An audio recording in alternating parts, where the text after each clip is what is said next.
Hey, Daniel Ramsey here with MyOutDesk. We're excited because we have Bob Corcoran here.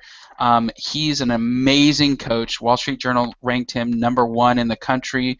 I am just continually floored by some of the programs that he has to offer and his team. And so, if you're here listening, this is double your business plan. And it's very, I want to make sure everyone who's listening understands what this means.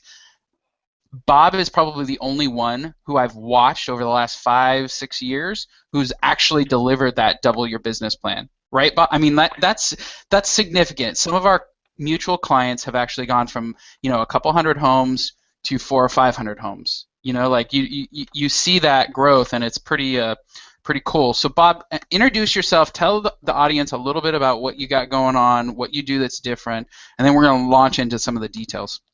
Well, thanks, Daniel. It's great being here, hanging out with you, and it's an honor to be here to all the hundreds of listeners that we have just sitting in, listening, chatting with us. But I've been doing this for 25 years, and I stumbled upon it by accident. I come out of the business world, and what I realized was most real estate agents, they were just running their business like mom and pop organizations. And I'm like, but wait a minute, this is a business. So 25 years ago, I simply found a niche of teaching real estate agents how to be the CEO of their business. And from there, we kind of expanded into title companies, mortgage companies, insurance agencies. We do small business coaching. And, really it's just about what is an agent, and we'll just stick to real estate here, but what does a real estate agent really want? Because whether you're new to the business, like some of our listeners are, Daniel, okay, or you're a seasoned veteran, we can always be doing something better than what we're doing. I had a call this morning with one of my other coaches' clients, husband-wife team, and they'll close about 300 homes this year. And it's like when you get to, I know 300 is like, wow, man, that is so awesome. Right. Well, when you realize whether I can sell 400, I can sell 500, I can sell 800. It's what do you want? The myth about selling a lot of real estate is that it takes a lot of time. Okay, well, the myth there is our clients are rainmakers as they move up the level of production. They're really only working, 4.5 days a week. I don't have a single one that works more than 5 days. Actually, I have one client that is a workaholic. I haven't quite been able to reform him yet, and he'll close 700 homes, or about $220 million in residential real estate, non-REO. So it's what does somebody want? And our systems are customized to every single agent, and I think that is really what makes a difference. You asked how are we different from the other companies out there? Well, it was interesting. There was a survey done, and the results were put online of the different coaching companies. They had Mike Ferry, they had Tom Ferry, they had Brian Buffini, Joe Stump, Corcoran Consulting, and through all the other companies, it was very specific of what they do.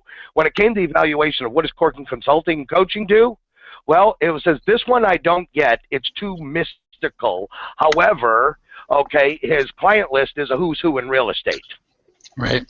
Because it's the 20% customization that we do for our clients.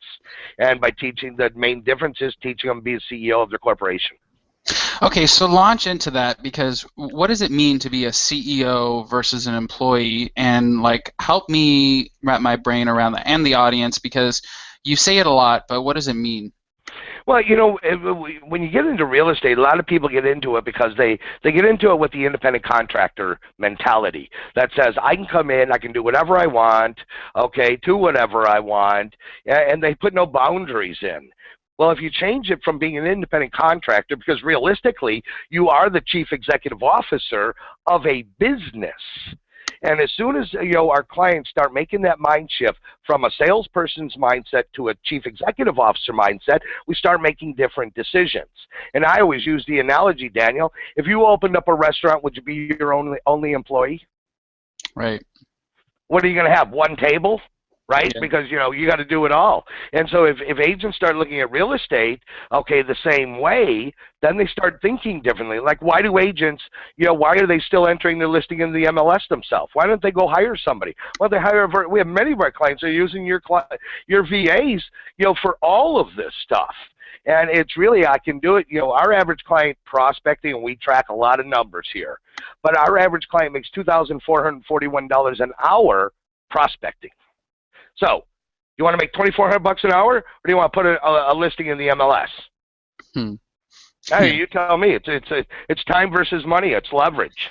Well, and you know what's funny too is I always like using the analogy like you are what you do, and if you're putting a property in MLS, basically you're telling yourself you're worth about $10 an hour, and you can hire a VA for less than that, but maybe it's $15 if you hire a U.S. based person, but that's what you're worth. I mean, Yeah. it's ludicrous to me. So yeah, good. So that's the difference between being an employee versus a business Okay, owner. but hold on a minute, Daniel. See, you say you are what you do. I say you are what you think. Mm, See, because I have to think of entering that listing into the MLS before I do it. So it's really we start with what you're doing. Now we go back to what are you thinking you should be doing, and you start shifting that mindset about leveraging the non-dollar productive activities. See, a real estate agent gets paid to do only four things: list, prospect, sell, and negotiate. Those are the only four things an agent gets paid to do. And when we look at those four things, how much time do they spend each day doing those four? Right now, I mean, what is it? You know, we have 1.1 million realtors. We have over 2 million real estate agents in the U.S. If we take the 2 million real estate agents, the average real estate agent in the United States last year sold 2.76 houses. mm, I see a lot of wasted energy there. yeah. So, you know, it all comes down to, you know, you don't have to work a lot of hours. It doesn't cost a lot of money. Actually, the more homes you sell, the less you work. That's right. It's an oxymoron. Yeah. Okay, so let's launch into the plan that you utilize to help people get more time, utilize leverage, and get paid $2,400 an hour to prospect. I liked your four things. I think that's right. It's spot on. But tell us a little bit about the plan that you take new clients through. And a couple things, if you're on this and you want to ask a question, I've got the question thing open, and so you can just simply type a question in, and we'll try to answer it as we go along. And Whoa. Gee, you already said the T word. yeah, Oh, Daniel. Okay, ladies and gentlemen, Daniel just said this, so I'm going to wear this for a little bit in his honor. See, every time you use that word, T-R-Y, I'll put it up there so you can see it. You know, that word is about failing. Sure. Okay? It's either do it or don't do it. You know, Yoda, came up with it, and I'm just keeping Yoda alive. So I got the hat handy, Dan, and every time you say it, it's $150 to your charity. Okay? Hey, we will answer your questions. So please submit them if you have questions. Bob's going to share his plan too. We're going to make it a free download on this Hangout. So help us understand what it is you put in a business plan, how to start that process to actually double. Let's get into the details. Well, it's and I've been doing it so long, I call it's pretty simple. Okay, first you got to determine what it is you want. And all right, so you're in real estate, so all right, let's look at a business plan. Most agents have, because they don't have business backgrounds. All of our clients get a formalized business plan that they fill in the blanks, so we start developing that business plan. For most of the listeners today, and most people in any type of commission only, people always lead with revenue. How much money do I want to make? And so I think if you just start, it'll start putting shape to it. By how much you got to go from how much money do you want to make to how many families do you want to serve. So there's a mental shift there. And now this is very important for all of our listeners. As if you're going to decide to grow a team, you need to take money out of and stop talking about how many millions you sold, how many commission dollars. If you talk to our clients and you ask them, what was your sales volume? Most of them won't be able to tell you. They'll be able to tell you how many families they serve, though. And see, and this goes because if you're selling $10 million in real estate, and you're grossing $300,000. Maybe you're on a 70-30 split. Okay, you're making $210,000. For a lot of people, that's a great living, and so they don't want to make more. So when we break it down to how many families do you want to serve, okay, and 10 million, if your average sale price is 200,000, then you're selling 50 homes. So I'm serving 50 people.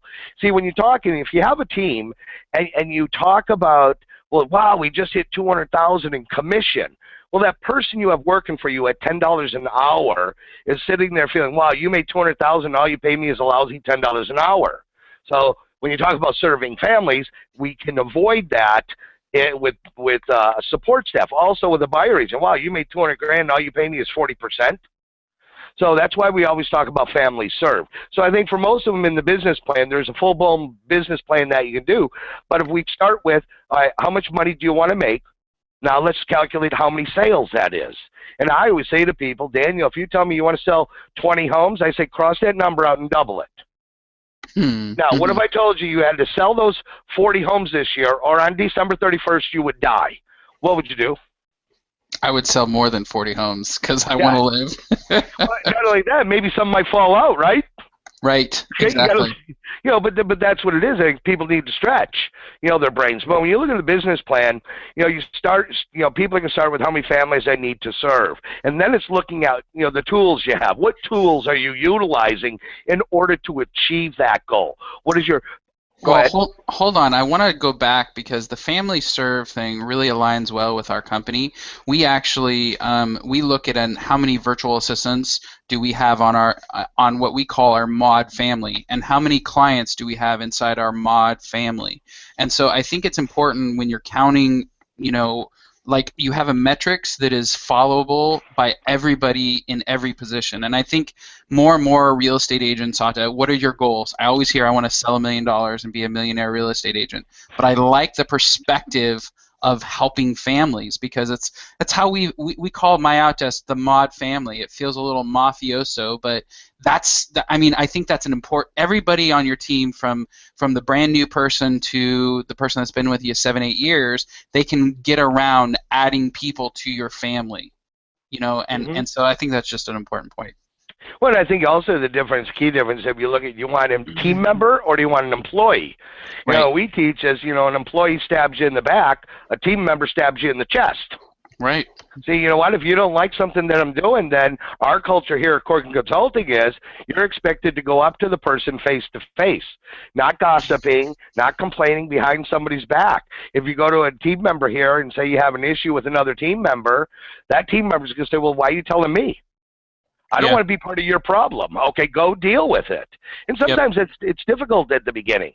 But it is. I think, it's about, we spend a lot of time at work. Let's have fun at work. Yep. And you do that, you have more fun with family. Well, most people do. Yeah. Yeah. Well, it creates a different dynamic. Okay, so set how many people you want to serve, and then what's next?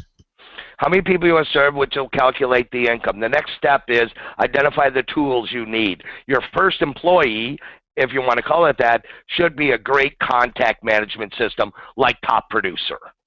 That should be, there's Top Producer, there's Wise Agent. There's some good ones out there, but there's some that aren't so good out there. And we recommend Top Producer because it's robust enough, whether you're selling, 20 homes a year or whether you're selling 900 homes a year, the system can still handle it. So why is Top Producer, why is that an important move for a real estate person, like a CRM basically? CRM is the only asset you have to sell when you want to get out of the business. Bam! See, and it comes down to, how well you work that CRM. CRM is not just a Rolodex. It is the heart of your business.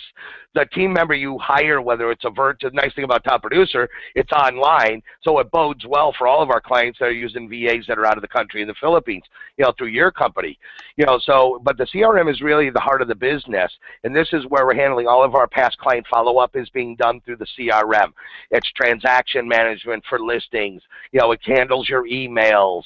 Okay, it's an incubator. There's add-ons like Market Snapshot that can automatically send your seller an updated CMA, once a week, once a day, whatever you want. But the CRM should be the first employee of every single listener.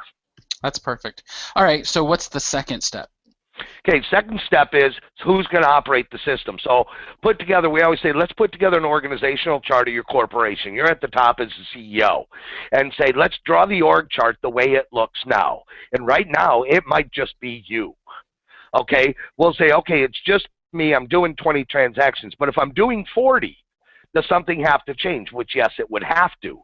Okay, so draw your org chart out of what do you think it would look like 1 year from now, 3 years from now, and 5 years from now. We always tell our clients, Stephen Covey, let's start with the end in sight.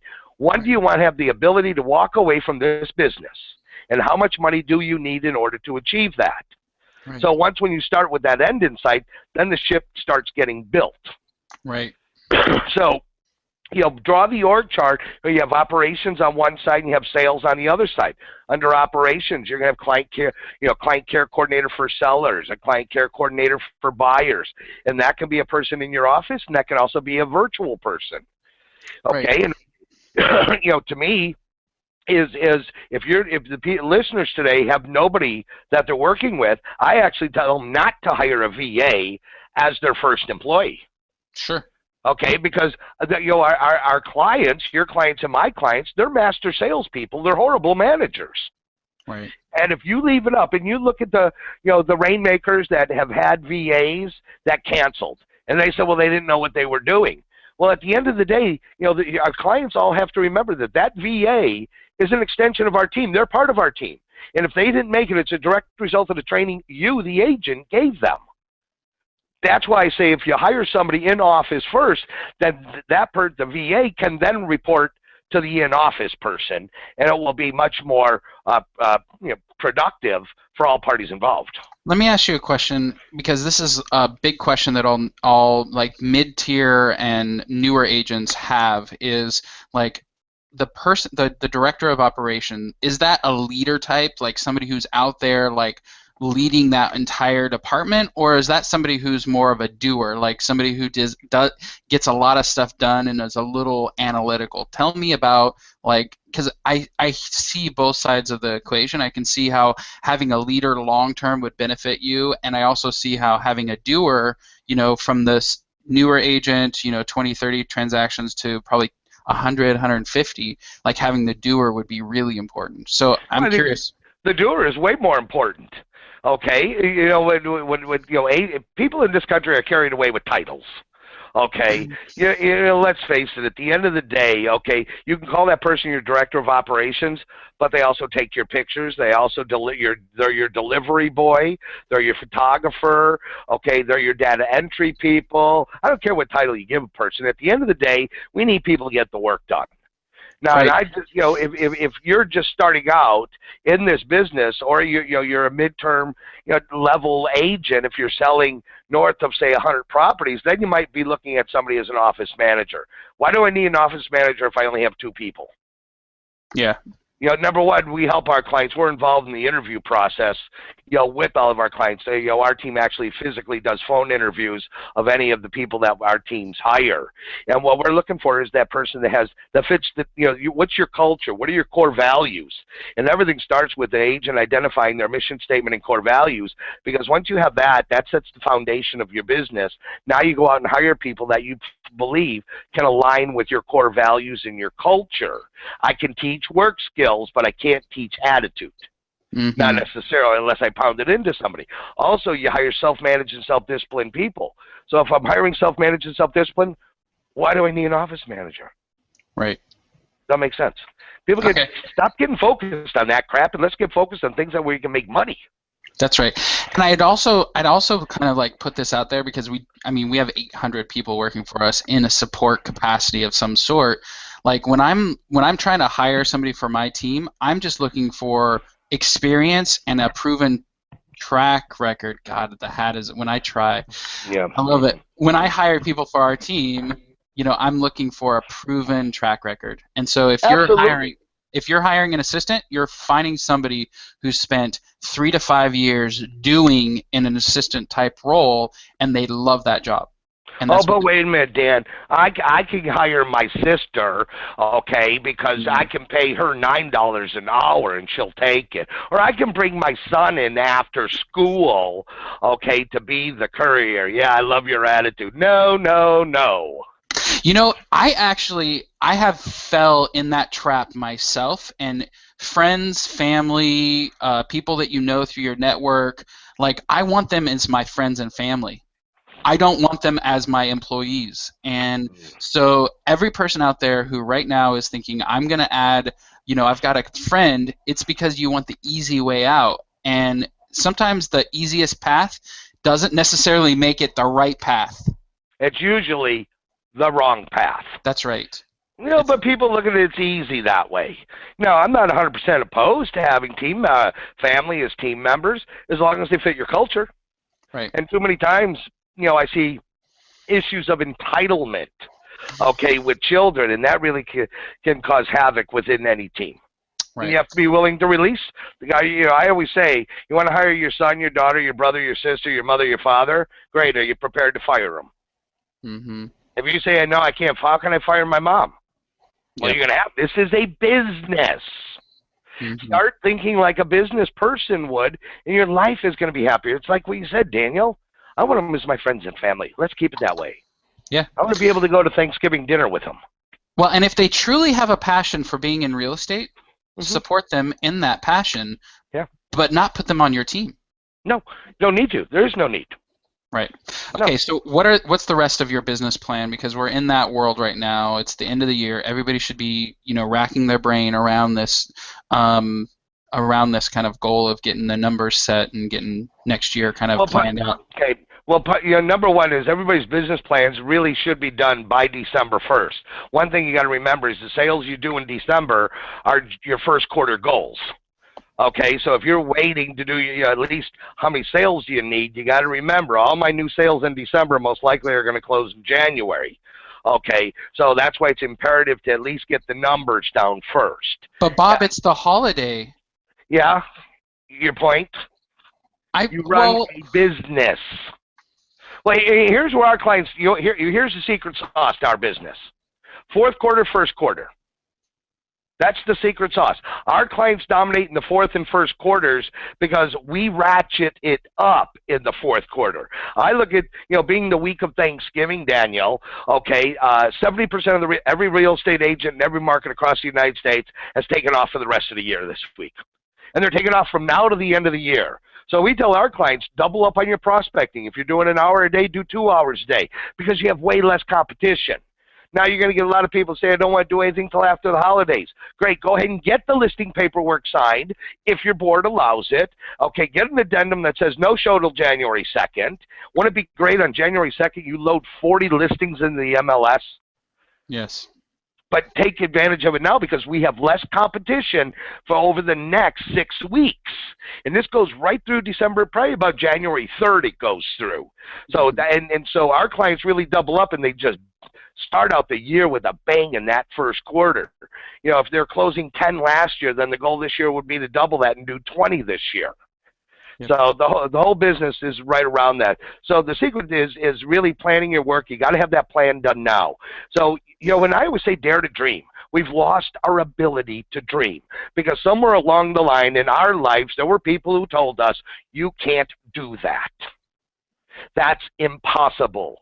Go ahead and look up the word impossible in my dictionary, and it's crossed off and it says see possible. Mm-hmm. Okay, but somewhere along the line, when we're young, we're 9, 10 years old, I say, Daddy, I want to be president of the United States. And Daniel, you tell me, this country can be anything you want to be, son. Okay, great. You're 12. Daddy, I want to be president. Son, you can do anything you want. 15. Daddy, I want to be president. Son, that's not for people like us. Right. See how we start changing? And we think we're teaching our kids to be realistic. Why not teach them to dream? Teach them to dream. You look at Spud Webb. What was he? He's a professional basketball player, played for, 8 to 10 years, and he was 5'2". Right. Think about it. How many times do you think he was told he was too short? Right. Where's the desire? So let's get back to the details. Man. These are the details. Right. But because it all starts with a mindset, Daniel. A business plan starts with a mindset. So if dare to double. So if you close 20 properties this year, do you dare to say I want to do 40 next year? Great. All right. So just pick a number. I don't care what that number is, and then you need to break that number down, into monthly goals.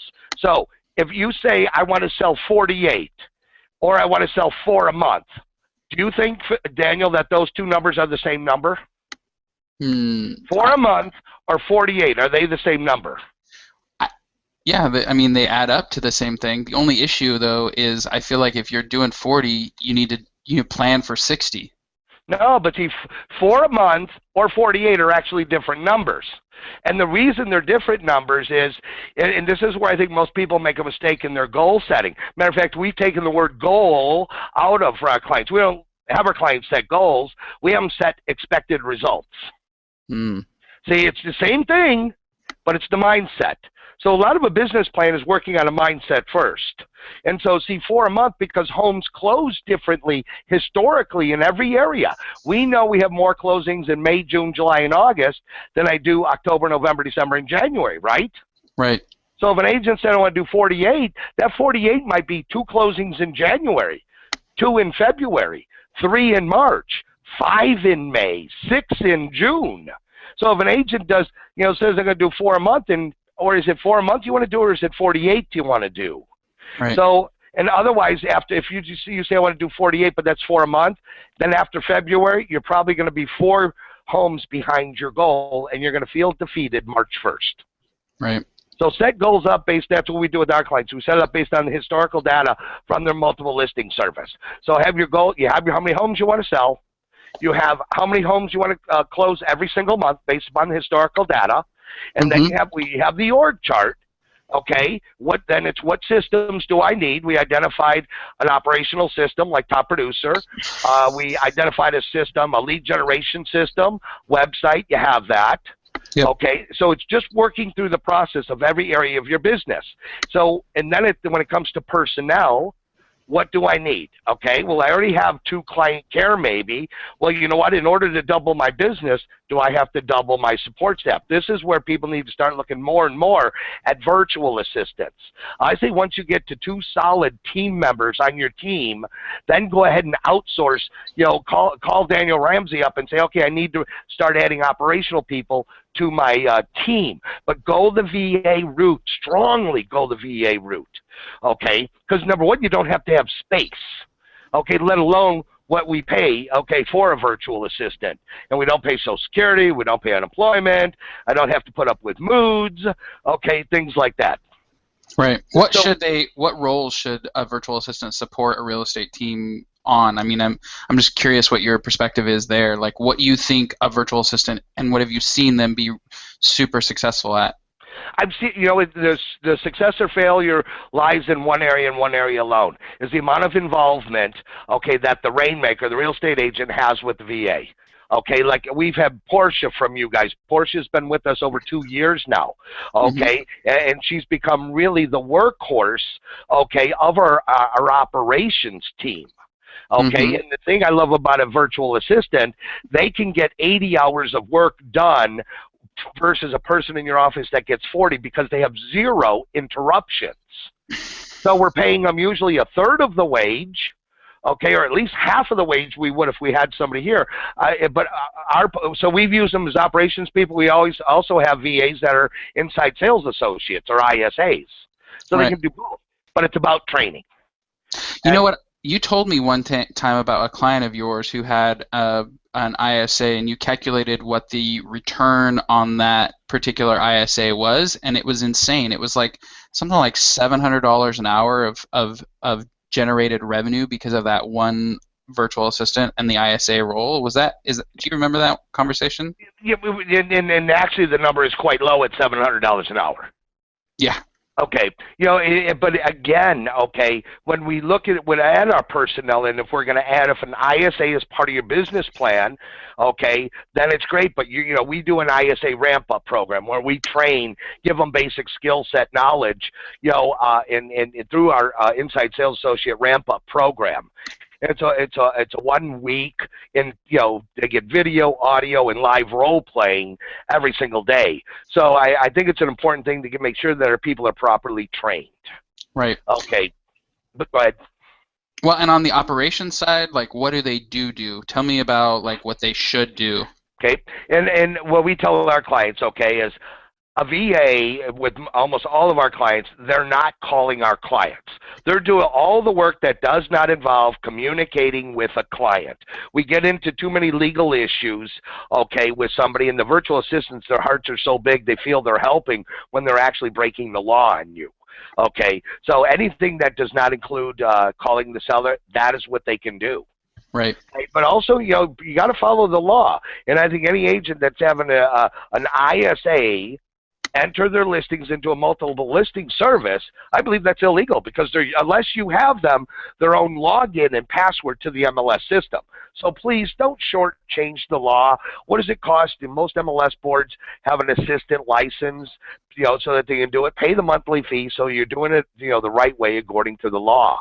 But anything, I mean, we had one ISA on one of our teams. They started out as an ISA. A VA started as an ISA, floundered horribly. Not necessarily the VA's fault, because the team had given the ISA VA, okay, all the garbage leads, the leads that were in the trash can, the archives, that their team wasn't calling anymore, and they were upset that they weren't getting any results. I said, give her new leads, give her fresh leads. Right. Okay, well, instead we just moved her over to the support role, and they went from wanting to terminate the person to the person being a very valuable part of their team now a year later. Right. So sometimes you have people in the wrong seat of the bus. And it's not a big deal to repurpose somebody. I mean, it's actually, it's a smart move when you have somebody who's got the right culture, right core values, they care. You've seen them actually really do a great job in trying to get up to speed. And yeah, I know, I say it. It's one of my words, man. I'm sorry. But I've repurposed probably 50 to 75 people in the last 5 to 7 years, and most of the time it's gone really well. Yeah, and it will. I think it's people finding their passions. And I always say historically, people want to do well for us. That's right. Okay, the VAs have a heart of service, and they're here to serve the rainmaker, as part of the MyOutDesk family. But I think where we, going back to our business plan, once we identified how many homes we want to sell, we look at our technology, we have top producer in place. Okay, I hired an assistant this year, so let's say that's taken care of. All right, what's next? Then I got to look at lead generation systems. That's right. And knowing your numbers, you should be having your profit and loss statement. You should be looking at that minimum of monthly, comparing it to last year. With our clients can't spend more than $250 on their business without their coach's approval. So, we help them control the money. And what we're asking when they want to, like if they want to hire a VA from you, Daniel, we'll say, okay, let's see the job description. What are you going to have them do? Who are they going to report to? Because all they do is they just call MyOutDesk and say, "Oh, I want a VA," and your clients think that MyOutDesk takes care of all the training. Well, that's not true, folks. You give them basic skills and you teach them on basic platforms, like a top producer. I know you give them introductory training on systems like that. So now it's looking at, do I have the lead generation systems? Once I have my operational system, I have my lead generation systems in place. Next very most important part of it comes to time management and accountability. Our clients work off of what we call an ideal weekly schedule. You put together a schedule of what you want to work, and so it's all about, you put your big rocks in first. What would be a big rock in your opinion, Daniel? Seller lead generation. Golly, you better sign on for coaching. Big rocks are things like family obligations, kids' soccer games. Those are the big rocks, ladies and gentlemen. And so what you want to do is, if you know your son or daughter has, baton twirling or soccer every Wednesday afternoon, then make sure you schedule yourself off Wednesday afternoons. See, because you're ruining future salespeople, because kids growing up with parents who've had a career in real estate hate real estate because mom and dad were never home. You do not have children to become an empty parent, an absentee parent. So we really encourage it's the work-life balance, and you can be there. Ladies and gentlemen, I've worked with people. One guy about 4 years ago calls me, husband, wife. He wanted my help. Could I help him coaching? First question I ask is, what day off do you take a week? And his wife laughed. And I said, all right, that tells me you work 7 days a week. She goes, yes, he does. I said, okay, when was the last time you took your wife on vacation, non-work related? She laughed even harder. I said, well, that tells me 3 to 5 years. She goes, how about 7 years? So I said, Andrew, let's stop right there. I said, I want you to take your wife out of state on vacation for at least 1 week. Call me and I'll see if I can help you. He was flabbergasted that I wouldn't sign him on as a client. And I said, look, Andrew, I can teach you how to grow your business, but I can't teach your wife to be a widow at a young age. because you're going to work yourself to death. Let's fast forward. At the time, he was selling 62 homes, average sale price $97,000. Mm-hmm. He was working 7 days a week and been on vacation in 7 years. Fast forward 4 years. This year we'll close 440 homes. Average sale price from 97 to 202. Not having been on vacation in 7 years, he'll have taken 6 weeks vacation this year. Mm. And from working 7 days a week to working 4 to 4.5 days a week. Mm-hmm. Okay, but you learn about leverage. And so time management becomes really important. So you put together a schedule of when you want your appointments, and people say, well, that doesn't work in real estate. You know, I can give you client after client that'll tell you, yes, it will. Okay, I have clients listing 200 properties a year and haven't worked past 6 o'clock in 5 years. Right. Okay, so, you know, it's all learning the scripts, control time. So time management, Daniel, is the next piece of that business plan, putting together a schedule of when you're going to work. Mm-hmm. Okay, and once you have that, then once your systems are in place, it's just about adding people to increase volume. Right. So as a rule of thumb, let's talk about personnel for a minute. People always say, well, how much support staff do I need? The best, I'll call our language is client care coordinator for seller, is somebody who takes it, when you get a new listing, you hand it off to this person, and they take it through all the way to closing. Mm-hmm. We do that because the communication, what a lot of teams do is they have listing and closing coordinators. Listing coordinator takes it while it's active. When it goes under contract, passes to the closing coordinator. We're losing so much communication, though, between that listing coordinator and when they transfer the file, the closing coordinator isn't inside that person's brain. So we let the person who gets it as an active listing communicate with the client throughout the entire process. Better customer service.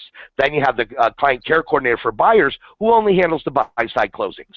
Mm-hmm. So a client care coordinator for sellers, effectively, they can manage 30 to 40 active listings while closing 150 properties a year. That means they're listing, you know, probably in the neighborhood of 200 homes a year, while closing out 150 of those. A client care coordinator for seller, these are the top in the business. They're closing 300 properties. One person. Now, Right. these people don't leave the office, though, Daniel, and that's a mistake. You know, they have my closing coordinator. They also, take the lock boxes off. They also go out and take no, these 300, they never leave the office. But this is where you look at maxing out and when you have to add a virtual assistant. And I always say, we have one client that has 12 VAs. He has an executive VA to manage the VAs. Yep. But it's how big is your space? How much business you want to do? I'd rather have my space allocated for salespeople than support staff. Dude, it's a big deal. We just bought an office building, and in planning, it's tough to get all the salespeople in the space that we have, and it's expensive real estate. When you have somebody on the phone generating new business, like that is key as compared to the operational side of the business. No kidding, and in every office, in a real estate office, each chair has a dollar amount associated to it. So we use with our clients for guidance sake, minimum production for a buyer agent is 2 closings a month minimum. Okay, so that's 24 deals right there. So if I say the average sale price is $200,000 times 3% is $6,000. Well, 6,000 times 24 is $144,000 of gross commission income potential. So to me, this chair is worth $144,000 GCI to me. And so I need to make sure I'm getting that money from this chair. Right. And that's just based on minimums. But once you have your time management nailed down as part of your business plan, you've gone through, and you know what, Daniel, I'd be happy, to share a copy of the business plan. Okay, with all of the people who joined. Okay, you can just tell them how they, can get that, but I'll get it over to you, and we can just, send it out as a gift for attending today's session. Yeah, perfect. I'm surprised we haven't had any questions. We've got 100 and something folks on here.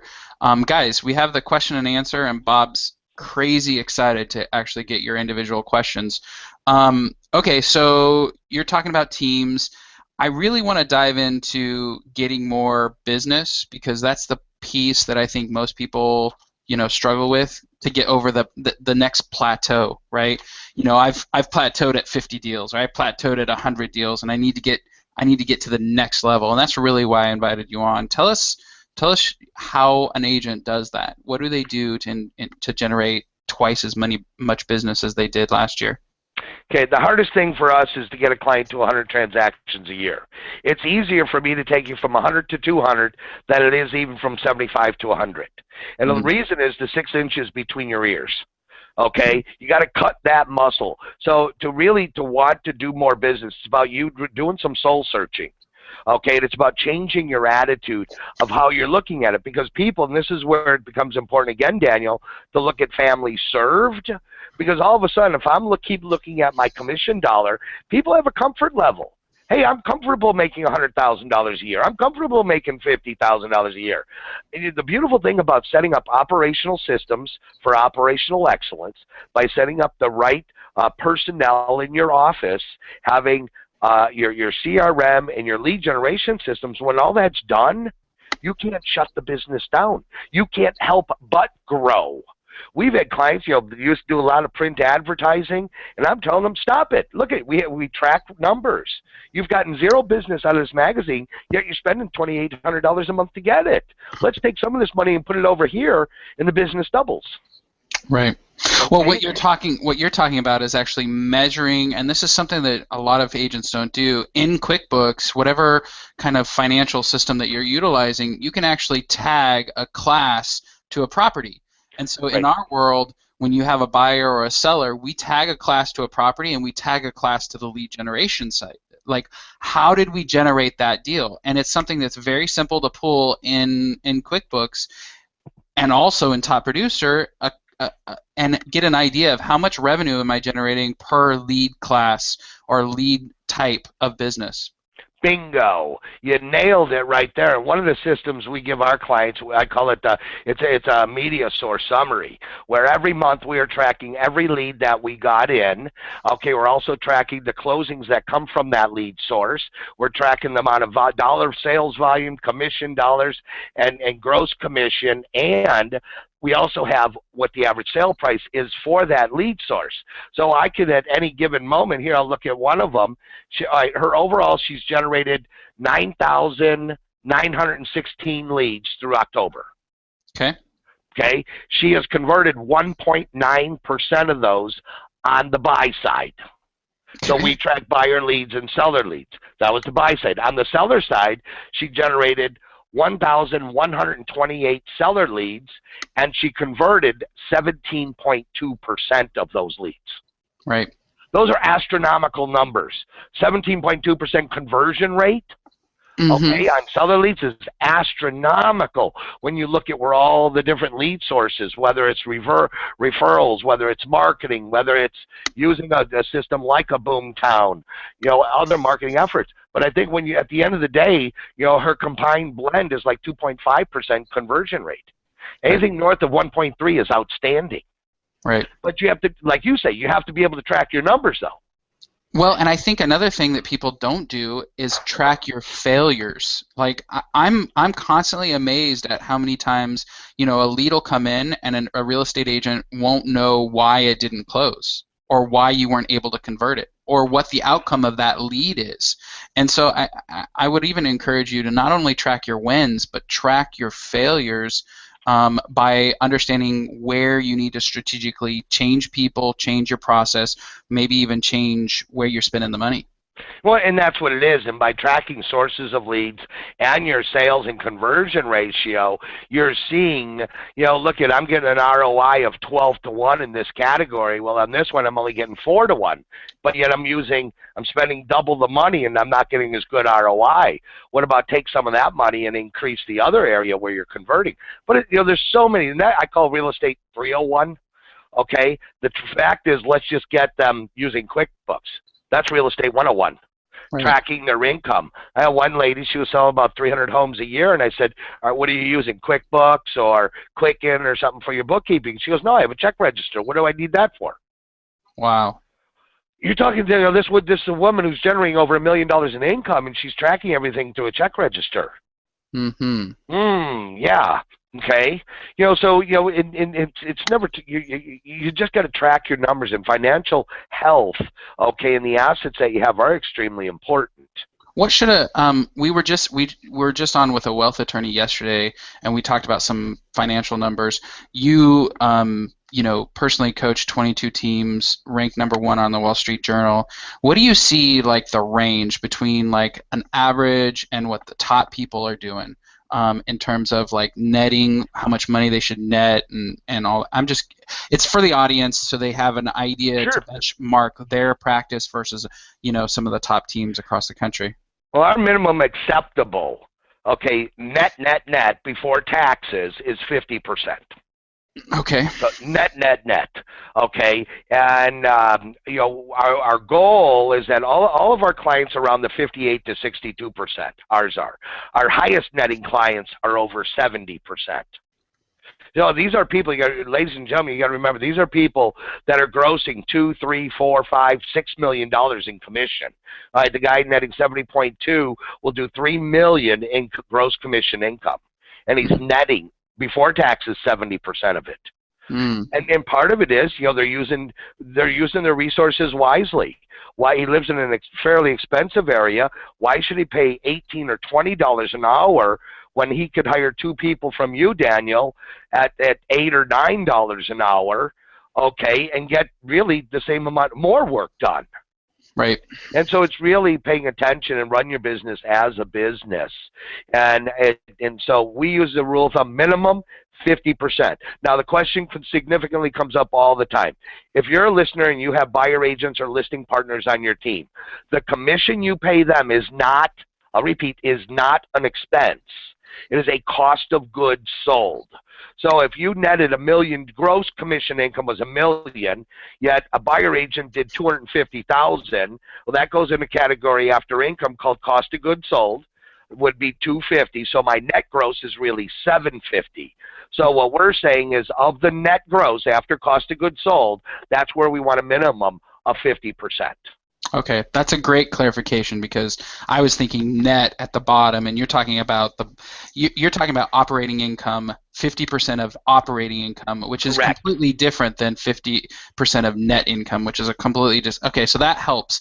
And if anybody has any questions about like cost of goods sold, revenue, operating income, operating expenses, we're going to Bob's given away a bunch of stuff, and if you on this Hangout, he asked those questions. We're going to go in and actually answer them for you and provide templates and all that kind of jazz. So the more engagement that we have after this Hangout, the more information you guys will get as a group. And so it's a pretty cool little feature that Bob. Hey, Daniel, has anybody asked a question yet? I'm surprised. No. I'll tell you what. I will give away one of my books, and I will personally sign it to the person who enters the first question. Real estate related. Okay, so you watch for it. This is one way. We just need to know if the dang thing is working, right? Yeah. Well, it's there. I'm surprised. Okay, so we've talked about net numbers. But what are the top 6 ways to generate business and double the business? What lead sources would you explore for 2015? Number one is, and it's a grossly overlooked category that we don't spend a lot of money in, yet at least 1/3 of your business should be coming from it year in, year out, which is past client referrals. Yeah. Okay, that should be at least 1/3 of your business. Okay, Why? so why 1/3? It could be more. The thing is, when I look at the 1/3, Daniel, if you're only doing 10 properties, it better be more than 3. I mean, it'll probably be 80 or 90% of your business. But I'm talking if you're doing over 100 transactions a year, we want at least 33, 35 of those coming from past clients, if not more. Our minimum is 1/3. So why is it that why is that not, when they come to start coaching with you, why is that not the case? Why is that not the norm? Because most of them don't have a past client program in place that is turnkey. Dave Beeson put out his letter writer campaign, and he has one of his, and it's on our website if people want to buy it, but it's one of the best, follow-up systems for buyers. He has a thing called 7 years of letters, and you can either mail that letter or send it out by email. I always recommend of 12 letters a year you're sending to somebody, 4 of them should be U.S. mail. 8 of them can go as an email, but 4 you want to send in the U.S. mail so you can put your business card in it. Gotcha. Because when it comes to email, what happens, Daniel? Delete. Yeah. The average person gets 141 emails a day. Jesus. And over 50% of them are junk, are deleted immediately. And so we calculate a person spends 2.5 hours a day on email alone. So are your emails significant? Short and to the point. But most agents don't have a really thorough past client program. And we use the rule of thumb, just a very easy past client program would be something in the U.S. mail once a month, an email once a month, a quarterly newsletter. Look, we're already up to 28 touches, aren't we? Yeah. Okay. Yep. A holiday card, a birthday card, a house anniversary card. We got 30 touches right there. And all of that can be outsourced. Right. The other thing is make at least 4 phone calls. Right. Wow, what a concept. Call my past clients? Geez, yeah, when they were in transaction, you loved them. Right. But that's when they were a prospect. As soon as they become a client, you forgot about them. It's funny, and I hate bringing this story up, but I'm gonna be humble and do so. I remember as a new agent, I sold a house about 20 minutes outside of my normal area, and it was because it was a referral from a previous client. And then they got a job transfer 2 years later, and they sold with another broker. And when they were having problems, they called me because, hey, they wanted my help to solve it because they knew I was better than this guy. But yet they didn't call me to list it. And that was like a pretty insane, wow. Okay, well, we've got. But Daniel, what about the Adopt a Buyer program or the Orphan Buyer? Right. Okay, a lot of people don't that's so when you look at lead sources, the Adopt a Buyer one or Orphan Buyer is real easy. An outside agent sells your listing. You add that buyer to your database, and you just put in there adopted buyer, and you launch your past client program on that buyer. Just according to NAR, what was it? Over 80% of real estate agents stop communicating with their past clients within 6 months. Yep. Okay, so we've got a couple questions. Who's the first one from? Dan Ellison, actually. So make sure we get Dan Ellison's address so I can send him the book. Yeah, perfect. I will do so after this. Okay, so for a real estate business that is prospecting based and marketing enhanced, what are the marketing materials you would give for the most bang for your buck? And I'm assuming he's talking about the folks that he reaches out to in terms of, when I think of prospecting, I'm thinking of FSBOs, expireds, Circle, and maybe some Sphere stuff. What would you give out to those folks who you have contact with? In order to get the lead? In order to get them to do business with you. Well, okay, if we're looking for lead generation, okay, if you want to know what I have witnessed over the last 25 years, there are leads and then there's quality leads. So let's look at the lead world at a 40,000-foot view. We know majority of lead generation comes from the web, correct? Right. Okay. Well, when people generally are looking on the web to buy a house, they're usually 12 to 24 months away from the home purchase decision. So they're doing it in the comfort of their home. When people are ready to really begin seriously looking, they always say, oh, honey, you know what? We want to buy that house in about 6 months. So let's start driving around neighborhoods. Okay, so we go from 12 to 24 months out to 0 to 6 months out when they're starting to drive in neighborhoods. Therefore, things like open houses, very dominant. Open houses just don't have to be done on a Saturday and Sunday. I got clients that do open houses 7 days a week, high traffic areas. Right. Okay, another an 800 call capture system, an IVR system. Okay, you put a sign writer out there, and our number one, outside of internet-based, and they even beat some internet sources, but an IVR system is the number one lead generation source across the United States. And the number one source of the lead is the front of the brochure. We provide our clients with a template how to lay out the front of the brochure, and it will generally get anywhere from 15 to 20 hits a month on one, off of one listing minimum. And so, and you're dealing with leads that are higher quality because they're 0 to 6 months out. And you're putting the phone number and the website on your listings to induce people to call you and then capture their information and then put them into a system. Okay, absolutely. So that's a good idea if you're listing based, and but I think the question from Dan was more about like, what would you send out to somebody that I have a contact with, I know is a potential seller, and what would you send to them A To pre-listing package, information about you. Okay. Stay in touch. I mean, you can. There's companies like Send Out Cards. mhm. Okay, it depends on what you want. How often you're going to stay in touch with this person. What gets a buyer and a seller off the fence is seeing properties. So if you're looking for listing leads, okay, you can't just put these people on an email drip. There's many systems out there. Like Boomtown has a seller platform, okay, where you can get listing leads and then you're incubating them through your Boomtown system. Okay, and it's sending them properties that are like theirs. That's what's going to get a seller off the fence and to call you. Because most people, unless they have a friend or family member that's a realtor, they're going to call the person who sent them the information. Gotcha. Okay, the next question. We've got a bunch of questions now, actually. Okay, we've got a question from David. Do you recommend paying a showing agent 10 to 15% of the fee and lead? I don't know what you're doing. And a lead agent creating the offer and transaction. So we're talking about compensation for team members. Oh, compensation. Okay, that was my little bobblehead. Isn't that cute, huh? Yeah, that's. It's like doing my clients all the time. We just have fun. Here we got a cha-ching button too. Here, listen. Every time you get an appointment, you hit the cha-ching button. Yeah, yeah. I know you're saying stay focused. It's my ADD kicking in. It usually kicks in around this time every day. Yeah, yeah. And ready? Okay. You can do it. Yes, you can. You can do it. Well, somebody probably could, but we prefer that you did it. Sorry. Okay.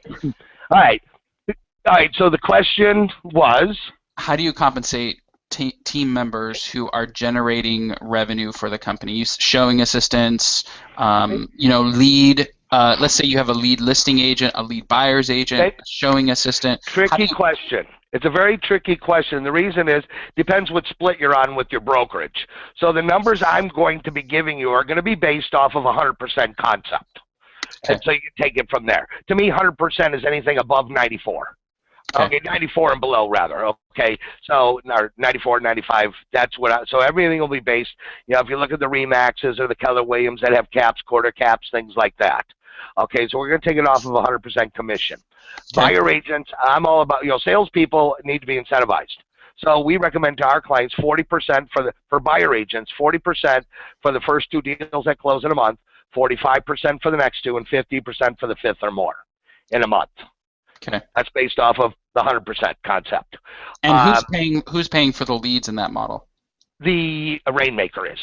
Okay, cool. And now if I'm the rainmaker and I'm generating seller leads and I'm paying somebody to take those listing appointments for me, how much does that person get?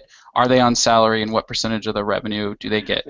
And that's the beautiful thing. It works in all models. We have teams that have listing agents that are on salary. Most of them are commission only. To me, give me a great listing agent who wants a $40,000 or $50,000 salary and a bonus when the house closes. And those people are out there. That's your highest net profit is having a salaried listing agent, in my opinion, with a bonus on closing. The thing is the drive of the incentive there when they know they're just getting this salary. And that's why a lot of people don't go that route. But on straight commission, okay, what I see coast to coast is listing partners getting paid 30%. Right. Okay, so so listing partners 30%. Another question is, do you have a sample business plan? We're going to give away a sample business plan. We're going to actually give away.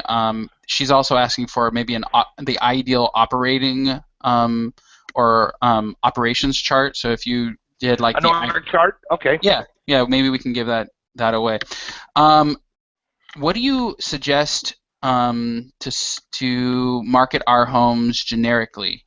That's an interesting question. Well, I don't understand what it means. I'm curious too.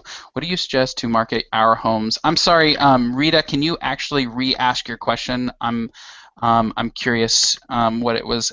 If you have a resource to invest as a new single agent, would you recommend Commissions Inc. for buyer's lead? Rick, absolutely. I think a buyer lead platform is good, but if you're a new agent, I would look at how much you're spending on listings first, and maybe get that that lead system up and generating. I don't know if you agree, Bob, but I'm a big listings person. I think there's a lot of control, and your revenue is more stable with a listing-based business. But I know a lot of people who think that a buyer-based business is easier to launch and it has a quicker cash conversion. Correct. So, I think they're both important, and if you're out there in the world of considering what platforms, there's Boomtown, Commission Zeke, Conversion. Right. There's just a ton of different options for buyer and seller lead generation. Right. I'm here. I'm still here. Said to open the door. I think it must have gotten up to 80 degrees outside. Yeah. I hope, Bob, are you on the same page, or what are your thoughts? Well, not necessarily. Okay.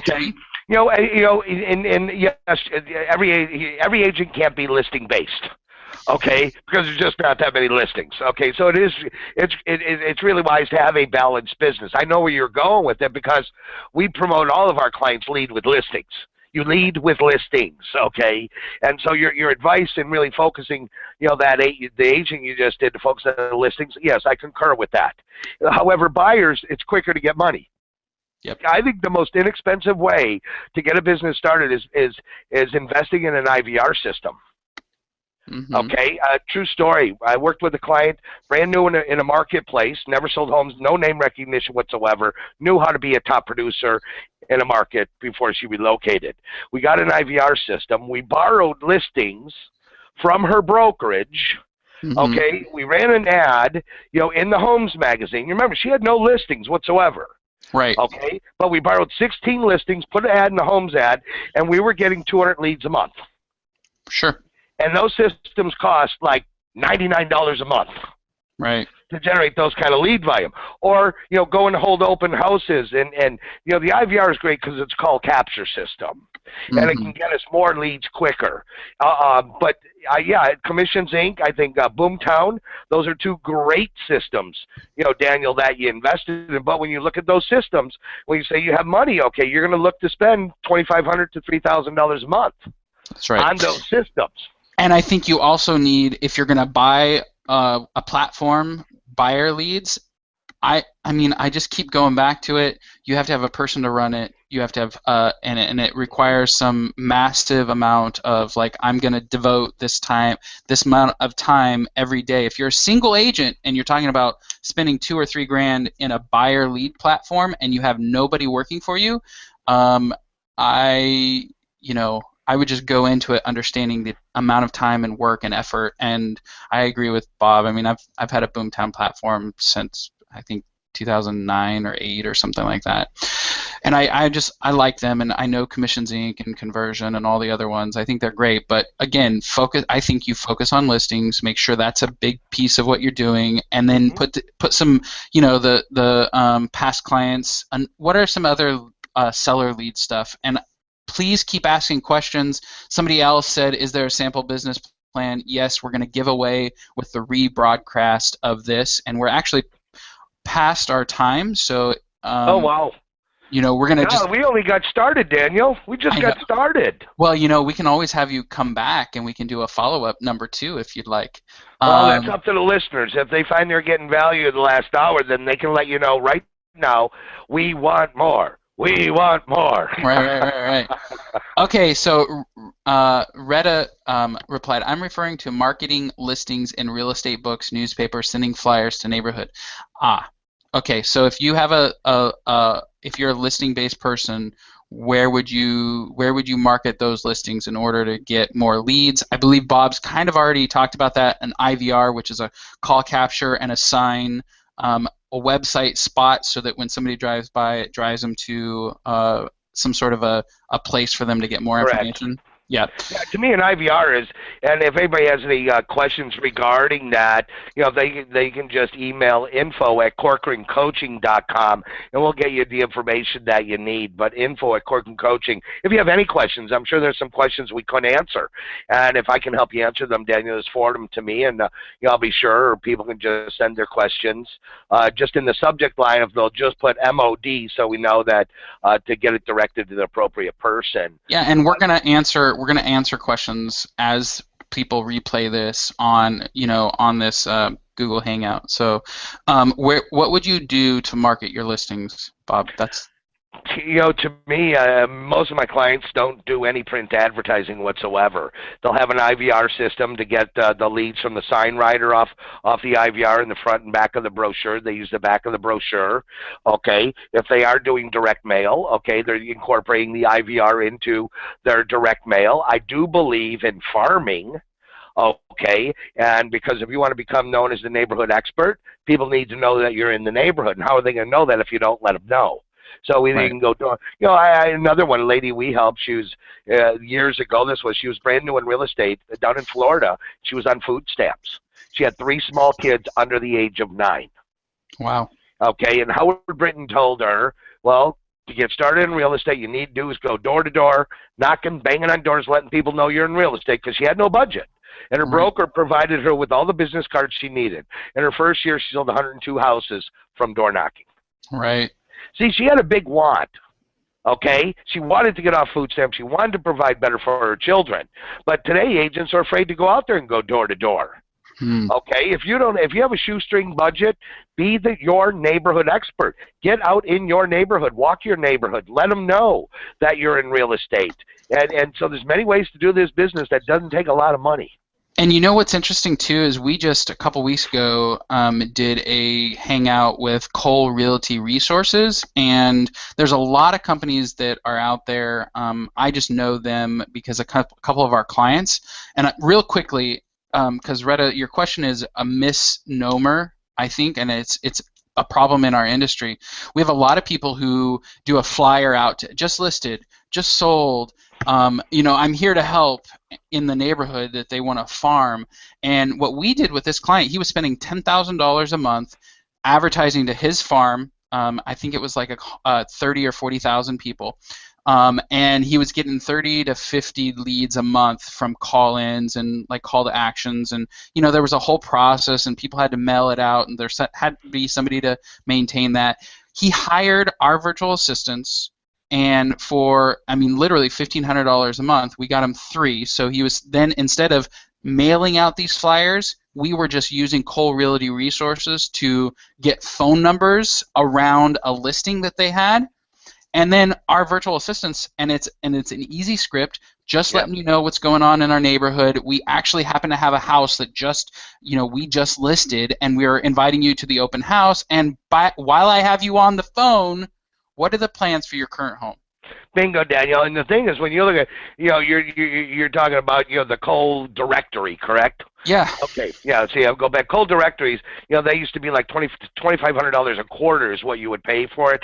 I'll go back 20 years ago, and now I don't even think it costs $2,000 a year. No. Okay. But you're 100% right.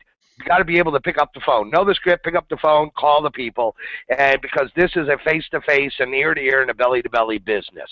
Well, and the other thing is that the number one consumed data point across our country and in Canada is what your home is worth. Yep, and that's going to be the biggest change I see in 2015. More and more sellers, because of where we're coming out of this bubble and people were upside down. I think this is going to be the year you're seeing the technology already on social media. What's my home worth? That's going to explode in 2015. And those who own the listings own the market. Like goes to your earlier comment. Yeah, and exactly. So we have real estate that is So how do we structure a team correctly? That's a great question, but it's multifaceted based on your revenue and your units sold and your area. And so, by the way, Bob, we have had like 10 different people comment saying they want more, so it looks like we might be doing a follow-up. I think what we could do, Daniel, is actually one just specifically because we covered a broad range of topics, and to fit that in, I think we just do one, and maybe our listeners can let us know. How about one just simply on team building? How to properly set up the proper hiring procedure, positions, job descriptions, and so if your listeners think just do a Google Hangout just on team building, let them let you know, and I think that'll be a very valuable tool. Yeah. Hey, I've got another. I agree with that. And what's fun about team building is that we can start from 0. We can just create our agent avatar. Like I'm a new agent. Now I'm a middle Right. agent. Now I'm a top producing agent doing over 100. Now I'm going from 100 to 200. Now I'm going from 200 to 400. And we can follow the path. What I call that is I do it. So I'm a single agent. Then we hire a couple people. Now we're doing it. And then you grow to the point where it's them doing it. And Correct. each one of those is a different structure, and if it's a different mindset, it's just a completely different animal. And so when you have those 3 different levels, I think that's a brilliant next follow-up call. I do too. So and I think what we could do is I'll send out a general org chart, okay, and I'll send a big team's org chart out. And all you got to do is just not have that many people. You can say, well, I don't need 10 buyer agents. I only want 2. Well, don't look at the other 8. Okay, but you'll see how the structure is set up for a team. And we use the rule of thumb, like I said, minimum 24 transactions for a buyer agent. Okay, we're looking at minimum of 36 transactions for a listing agent. Right. So if you have 10 buyer agents, that's a minimum of 240 sales you should expect. Right. Once your systems are in place, it's all about leveraging and putting people into the system. Yep. And it grows. Okay. So there's another person on here who says, there was another question about print. There was another question about, I would, unless you're doing a lot of listings and you have marketing dollars to spare, and I don't even know if that's a good way to put it, I would not be looking at a lot of print as part, because it's passive marketing. And again, if you're in real estate, this is a active thing. This is a conversation. Would you say belly to belly, eye to eye, ear to ear, belly to belly? Yeah. Real estate's a contact sport. And that is. Well, when I look at the print advertising, if you're brand new and you can borrow listings from your brokerage, and if you have an IVR system, then I'm going to say it's a great way to get immediate leads because you have no listings. What good does borrowing the listings do unless you're going to let people know you have them? Right. So, like I did with Lisa when she moved in brand new market, we took out ad in a homes ad to generate business quickly. Yeah. Okay, if you have listings, I'd agree with you. Skip the print advertising, but put an IVR system, as it is the #1 lead generation system across all, with the exception possibly of some internet-based leads. Okay, and I've got another question here. It's like, what about probates? And I want to kind of talk because my business is very investor based. Okay. I'm a big, I was an REO broker. Prior to an REO broker, I was a investor based business, and now we own a lot of property and manage our own and do that. It's not whether a lead source is good or bad. It's never that. It's just how much volume I can get for one particular lead source and what is my average. And also to know that there are shifts in the market. I mean, if right now I told you I was an REO broker in my market, that's a very difficult fight to be had right now. There's just not a lot of REOs anymore in California. But go back 5 years ago, and it would be dumb not to be an REO. So know that the lead sources aren't good or bad. They're just simply, you measure them based on what is successful in your particular marketplace. And, I'll tell you right now, a referral, I'm a big fan of B2B marketing. Your CPAs, your attorneys, your mortgage people, your pest people, your title people, escrow people. Like, I like having those people in my life, and I like asking them for business and becoming the expert for them. And that was one way that I've generated a bunch of leads in my real estate practice. So, well, let me go to your comment on the probate. It's also, I agree with 100% everything you said, but it's also about you establishing the relationship with the people at the probate attorneys. Okay, right. And if you think one phone call is going to make this guy think you're the best thing since pockets, no. Okay, it goes along the lines where you said B2B, okay, business to business. Get into relationships. Where does this guy, does he go to the chamber? Get to know the person on a personal level. I'll just tell you a quick story. We did a fundraiser at our house for this last election campaign. It was in our house, and we had about 100 people at 2 o'clock on a Wednesday, go figure. Okay, and I'll leave my party affiliation out. Don't bring politics into work. Anyway, so I'm talking to this one guy, and he says, oh, I understand you're in the real estate. I say, yeah, and so I'm telling him a little bit about what we do. And this other guy comes up and says, Mr. Corcoran, do you know who you're speaking to? I said, oh, yeah, this is Steve. You want me to introduce you?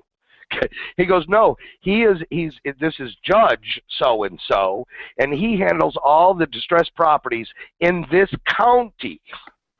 Well, we were doing an initiative in this county, and we couldn't even get in front of the city council to present our idea. There was no money in it for us. We're just doing it as part of our own community involvement. He was so appalled. He goes, after the election, give me a call, and you'll be in front of, okay, that panel, okay, the planning commission for this city. And we were talking about fixing up all the distressed properties in town. We had lenders ready with reduced financing. Okay, we had repair people. We had home warranties company all lined up. All they had to do is say, let's do this. And then it turns out the guy is one of the 5 most influential people in distressed property in the United States, because our plan was to develop it here and then give it to our clients to use. Yep. But, you know, this is where you talk business to business. You go to functions, you meet people that connect to you, that help you get to where you want to be. That's right. And you share with them the passion. One of the things that you said at the beginning was that, like, what are you passionate about? What are you driven about? What's your core values? What's your vision? You know, I talk to a lot of agents who really, they don't have that concept built into their business. They're just like, I'm all about the money. And I think that's great. But, you know, what drives you? Like, quick story is, you know, if you talk to everybody who's ever become a billionaire, like, it's their business is important, but their world is all about giving back. Yeah. And that's because there's a shift that happens when you have money that, like, I have everything I need. Now how can I be impactful in the world? Well, why not start out by being impactful in the world and build that into your business model? And yeah, so, totally. One thing that we do, I mean, you guys have, if you're listening to this thing, you know, our virtual assistants, we're in the Philippines. We do something called insourcing, where we're taking low-income folks, giving them huge opportunities, and great clients like you guys who are listening to this in the U.S. And by the way, we've pumped millions into their economy. And I'm a big fan of supporting anybody who needs help. And so it's important that you understand there's a lot of opportunities to give back. There's a lot of it, and when you have that passion, that judge could. I bet you that judge knew, Bob, you were passionate about helping. Yeah, exactly. Kind of people pick that up right away with me, because it is all about having a servant's heart. Okay, it's like even doing this. Okay, you know, you're not paying me to be on here. I'm not paying you to be on here. We do it because we're passionate about serving our clients and we want serving people. And we want to impact the industry that we're in. Totally change the industry. You know, and I was speaking at NAR earlier this month, and what was interesting, for the first time in years, there was an energy at NAR. Okay, and it was really positive energy. It was a great vibe that's been missing the last 6 to 8 years. And I see people starting to get re-engaged. So I'm excited about the future, Daniel. Cool. Okay, we're gonna finish up. We're gonna do a team structure, compensation, like when to hire. We're gonna go through the real estate avatar, new agent, middle agent, you know, top producer over 100 units or a certain dollar amount, and then we're gonna talk about doubling from those teams. We're gonna share the business plan, and we're closing out. This is our last call for questions. So if you've been holding on to one, you better jump in here. And Bob, what would you leave people? Because we're going to share the business plan, we're going to share the ideal structure. What would you leave people with? You know, the thing is, right now, if we look at the time of year it is, you know, we're going to send out the business plan. And as a gift, and we talked about this ahead of time, Daniel, anybody who wants to complete the business plan and wants us to review it, okay, as a gift from us to you, okay, one of our business we'll set up a business consultation. Okay, and our business consultant will review your business plan and punch some holes in it and maybe get you to dream a little bit. Okay, and I think what we'll do is, okay, we'll send out, I'll send over to you the business plan template today, Daniel. Okay, and you'll probably get it out, what, today or tomorrow? Yeah, my guess is that we're going to reproduce this and send it out sometime tomorrow with everybody's questions, the answers, the guide, the resources. I mean, it just takes us a time, because even though we answered it, we're going to go through and take all the Q&A and put it below, and so it's just going to take us a day. Well, and then what I'm going to do is, because of urgency, and I really want people to take this seriously, I know we have hundreds of callers. Okay, I will take the first 20 that get that business plan in, and we'll give them a free business consultation on it. Okay, to put using it. Okay, so it'll be the first 20. Okay, that come in. And so, ladies and gentlemen, don't just rush through the exercise. Okay, put some thought to it. But let's make sure we take it seriously and get it out. So I'm going to be sending Dan Ellison. Make sure we get his address. He's getting a free copy of my book for being the first question. I'm sending over to you the organizational chart. I'm sending over 3 org charts: small, medium, and large team. Okay. Like how you talked about your avatars, right? Okay, yeah. So the 3 org charts and then the business plan. And where do people, because basically I want to make sure that drives home, like Bob coaches people who go from 100 to 800, 900 deals a year. So if he's saying you're going to get a free consultation, I want to make sure that they have the right path to get to that. They're going to download your business plan. They're going to fill it out for themselves. They're going to start dreaming big. Where are they going to send it? They're going to send it. I want them to come to who should I say? info@corcorancoaching.com. CORCORAN coaching. Corcoran. CORCORAN coaching.com. info@corcorancoaching.com. We'll post that on. Okay. We'll post that on the Hangout. Right. And if somebody just wants a free business consultation but not reviewing a business plan, go to our website and sign up for it. We have a free business consultation button on there. So we're not going to go over your business planning, but I think you're missing an opportune time. Do your business plan and get a consultation. And that's what it's all about, is be able to dream big. Yeah. So, okay, that closes us up. We're going to keep answering questions on the Google Hangout. This might be the most popular Hangout we've done all year. So, Bob, I really appreciate your time. We're also going to do a follow-up with team structures. Okay. We'll schedule that for soon. Thank you, everyone, for joining us today, and thank you, Bob, for coming. You're amazing. Appreciate you guys. Love you, and let's go make some money and have fun. All right. Bye-bye. Bye, guys. Hi, Joe here with MyOutDesk. I hope you enjoyed this video clip. And before you go, I want to give you this free tool that our clients, other agents just like yourself, and our virtual assistants use every day. It's designed to improve productivity. You can use it to keep yourself on track or simply hand it off to your virtual assistant, allowing you to focus on doing what you do best. That's right, selling real estate. Spend your time on commission-generating activities only. Allow your virtual assistant to do the rest. So grab your free checklist right now.